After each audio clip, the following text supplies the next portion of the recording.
Ұлытау, талай тұлғаны түлеткен қасиетті мекен. Осы өңірден елге қызмет еткен, адал еңбегімен жұрт құрметіне бөленген азаматтар көп шықты. Солардың бірі Нұрғали Жарасбаев. Ұрпағына өнеге болған абыз, еске алып сіздерді бүгін толғанамыз.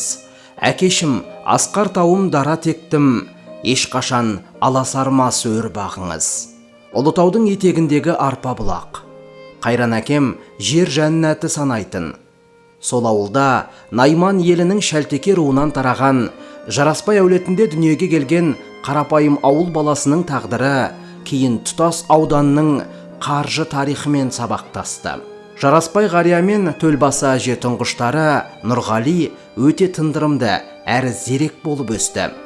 Бауырларына қамқор, ата-анасына да тірек болып өсті. Балалық шағы ел басына күн туған қиын қыстау кезеңдерге тап келіп, ашаршылықтың да, соғыстың да зардабын басынан өткерді. Бірақ ол қайнауда шыныққан болаттай шыңдала түсті. Мектеп табалдырығын аттап, есепке жүйріктігімен көзге түсті. 16 жасында аудандық қаржы бөлімінің есепшісі, аға салық бухгалтері болды. Соғыс бұл шаңырақты да айналып өтпеді.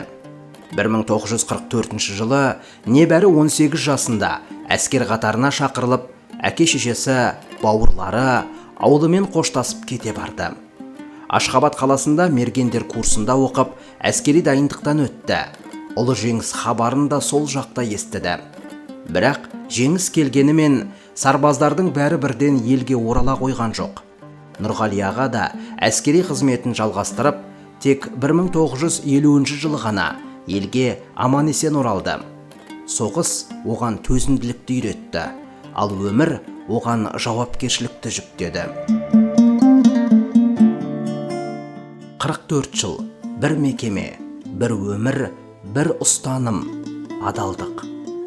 Еленіп елге еткен еңбегіңіз, адалдық туын қолдан бермедіңіз.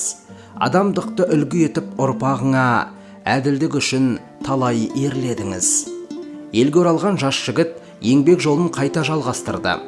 Сандар мен есептің тілін ерте меңгерген Нұрғали Жарасбаев қаржы саласындағы қызметін үлкен жауапкершілікпен атқарды. Ол үшін қызмет мансап емес, аманат еді.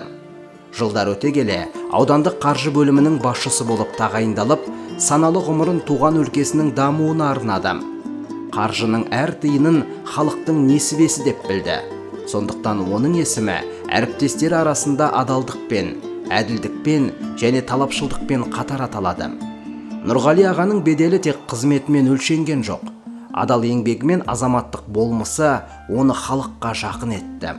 Сондықтан жерлестері оған сенім артып, бірнеше мәрте аудандық кеңестің депутаты етіп сайлады.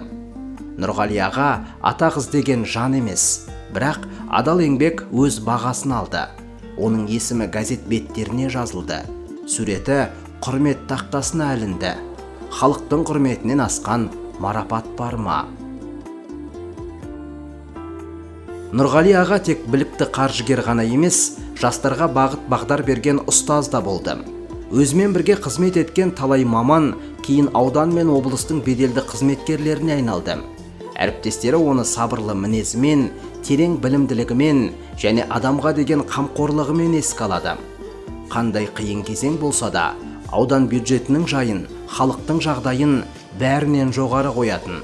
Сондықтан оның еңбегі ел алдында еленіп, бірнеше Қазақ СССР қаржы министрлігінің құрмет грамотасымен марапатталып, КСРО қаржы министрі Гарбузовтың қолынан отличник финансовой работы төсбелгісімен марапатталуы әкеміздің ұзақ жылдар бойы ауданның қаржы саласының дамуына қосқан үлесін дәлелдейді.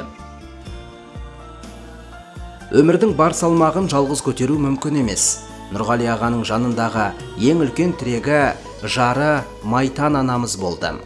Екеуі қол ұстасып жүріп, 6 бала тәрбиелеп өсірді. Балаларына тек білім беріп қана қойған жоқ, адалдықты, еңбекқорлықты, адамға құрмет көрсетуді үйретті. Олардың шаңырағында байлықтан бұрын тәрбие, атақтан бұрын адамдық жоғары тұрды.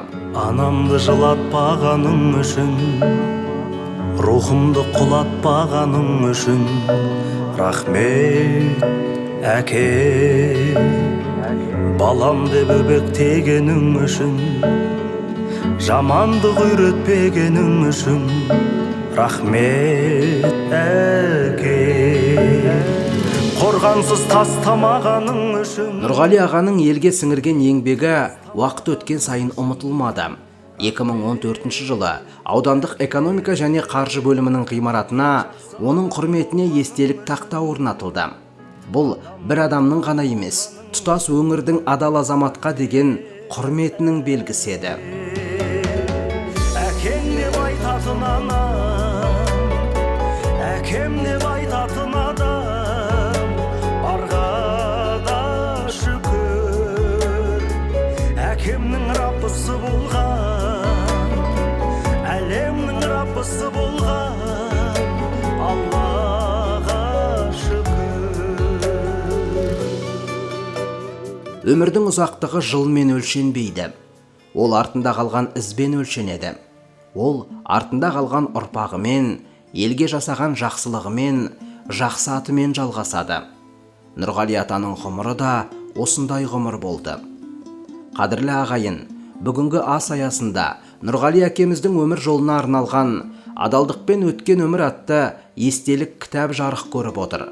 Бұл кітапта әкеміздің еңбек жолы, замандастарының естеліктері, отбасылық суреттер мен өмірінен сыр шертетін тарихи деректер жинақталған. Естелік жинаққа әкеміздің саналы ғұмырында бірге жүрген дос бауырларының, көз көрген замандастарының, әріптестерінің, ағайын туыстары мен ұл-қыздарының жүрек жарды естеліктері енгізілді. Осы кітаптың жарық көруіне үлес қосқан барлығыңызға алғыс айтамыз. Шексіз жанашырлықтарыңыз бен қажырлы еңбектеріңіз нәтижесінде тағылымы мол бұл еңбек оқырманға жол тартты.